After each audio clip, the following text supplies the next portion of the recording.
اسی طریقے سے ایک اور بڑا گناہ جو ہم مسلمان کی اکثریت اس میں مبتلا ہیں، اور بہت بڑی خطرناک بات تو یہ ہے کہ ہم کو احساس بھی نہیں ہوتا کہ ہم اس میں مبتلا ہیں، اور خاص طور پر ہماری مسلمان بہنیں اور عورتیں اس میں مبتلا ہیں۔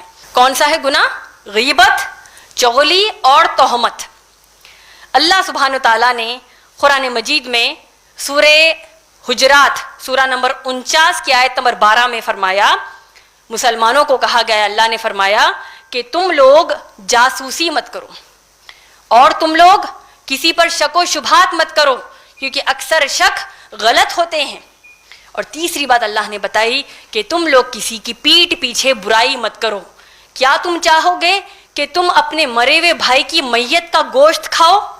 ہرگز نہیں، تم اسے کرائیت کرتے ہو۔ تو اللہ سبحانہ تعالیٰ غیبت کے لیے اگزامپل، مثال کیا دے رہے ہیں؟ جس طرح تم کرائیت کرتے ہو خود کے مرے ہوئے بھائی کی میت کا گوشت کھانا، اس سے زیادہ بھینکر ہے کسی کی غیبت کرنا۔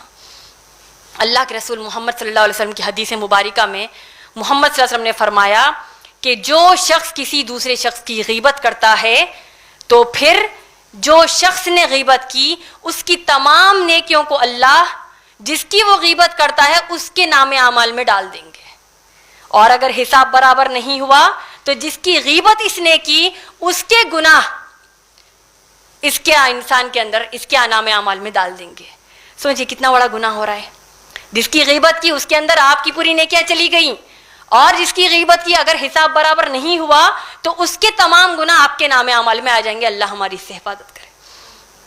اللہ کے رسول محمد صلی اللہ علیہ وسلم نے صحیح مسلم کی حدیث 6593 میں فرمایا، صحیح مسلم حدیث نمبر 6593 میں فرمایا، جب صحابہ نے پوچھا یا رسول اللہ صلی اللہ علیہ وسلم، یہ ہمارا بھی عام سوال ہوتا ہے، یا رسول اللہ صلی اللہ علیہ وسلم اگر واقعتاً کوئی برائی یا گناہ ہم کسی شخص میں دیکھیں تو کیا اس کو ہم پیٹھ پیچھے ذکر نہیں کر سکتے؟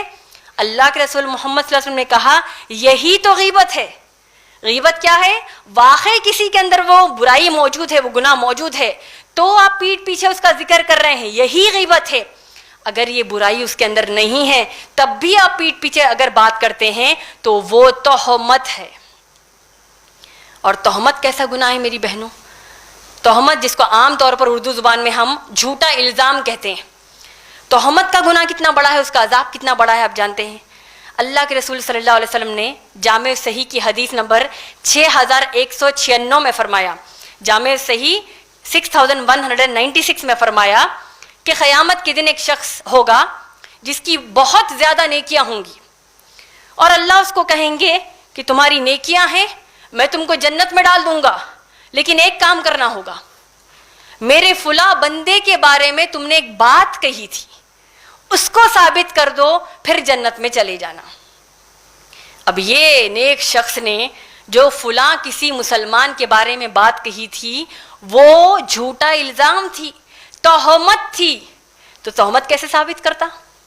ایک عرصہ گزرنے کے بعد اللہ فرشتوں کو حکم دیں گے کہ اس کو جہنم کی ایک ایسی بولی میں پھینک دو، ایک ایسے ویل میں پھینک دو جس کی دیواریں آگ کی بنی ہیں، اور اس بولی میں پانی نہیں ہے، اس میں جہنم میں زانی مرد اور عورتوں کی شرمگاہوں کو جو جلایا جا رہا ہے، پرائیویٹ پارٹس کو جو جلایا جا رہا ہے، اس کا بدبودار ابلتا خون اور پیپ اس بولی میں ہوگا، اور اس شخص کو اس میں ڈال دیا جائے گا جو تہمت باندھتا تھا دنیا میں دوسروں پر۔ اور جب وہ تکلیف سے چیخ مارے گا، بھوک اور پیاس سے چیخ مارے گا، تو فرشتے یہی بدبودار خون اور پیپ اس کے منہ میں اڑیل دیں گے۔